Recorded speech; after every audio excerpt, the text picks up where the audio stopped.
Monsieur Zelensky, tout seul, avec ses hommes sur le terrain, sont en train de prolonger la terreur sur leur propre territoire. Vous avez vu sur les médias, aujourd'hui, les médias de propagande en Occident, qui se sont tenus à ce que M. Zelensky a raconté par rapport à ce qu'il appelle opération contre un aéroport russe en Crimée.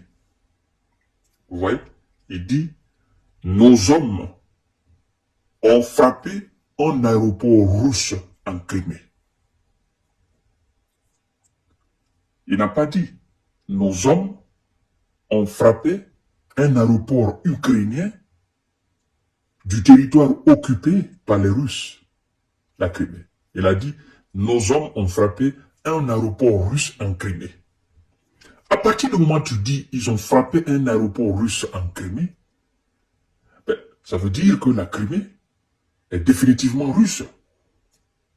Donc, tu n'as plus besoin de continuer la guerre là-bas. Parce que toi-même, tu dis, aéroport russe en Crimée. Vous voyez? Alors, ils nous ont parlé des dégâts qui ont été causés.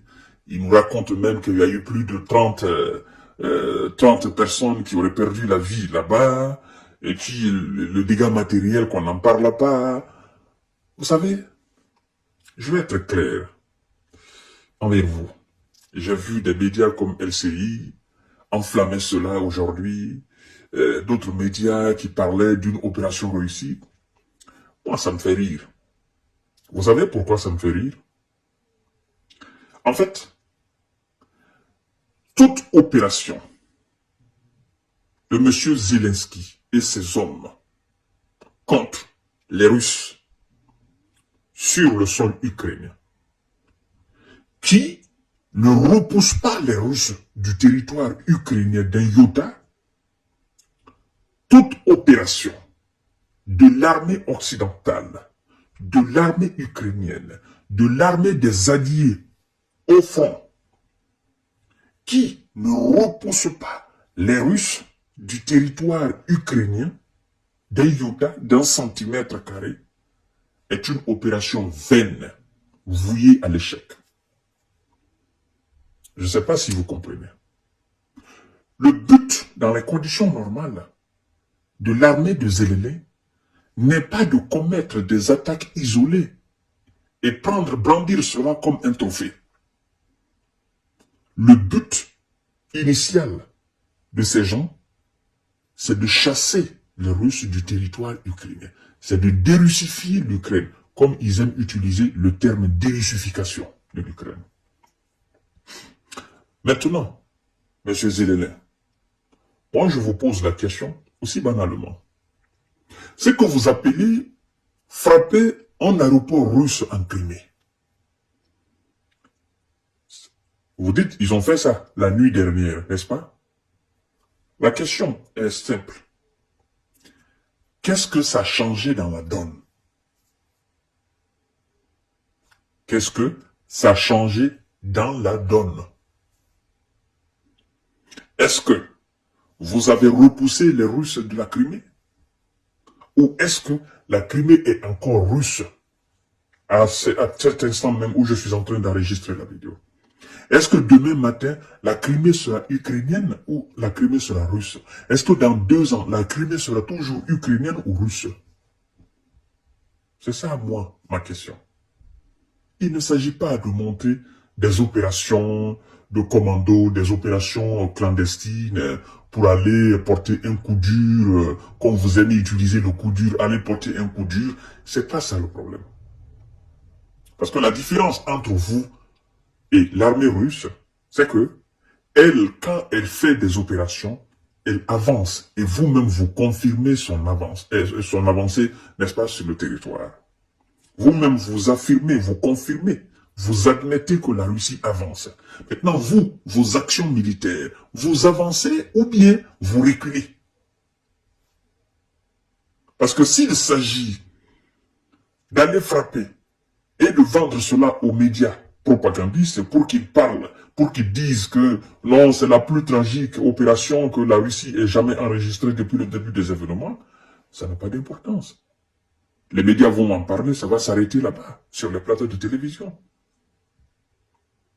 Vous comprenez? Ils vont dire, oui, l'Ukraine maintenant a les moyens de frapper, de monter des opérations. Mais, là où l'Ukraine part frapper, là, est-ce que l'Ukraine récupère?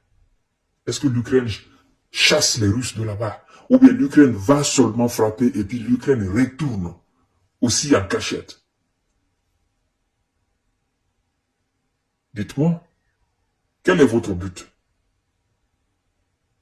Votre but, maintenant, c'est de montrer des opérations terreau-terreau, isolées.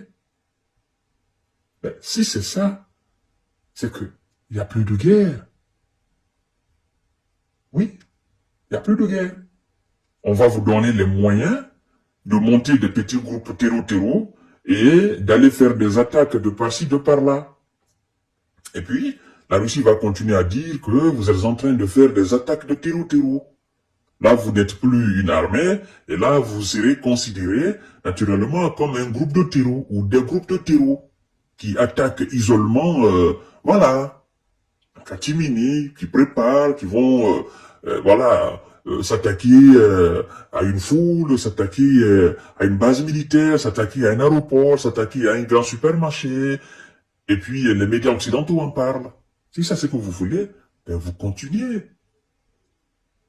Au cas contraire, si c'est pas ça, alors faites face à l'armée russe, là où elle est sur le front, et repoussez-la jusqu'en Russie.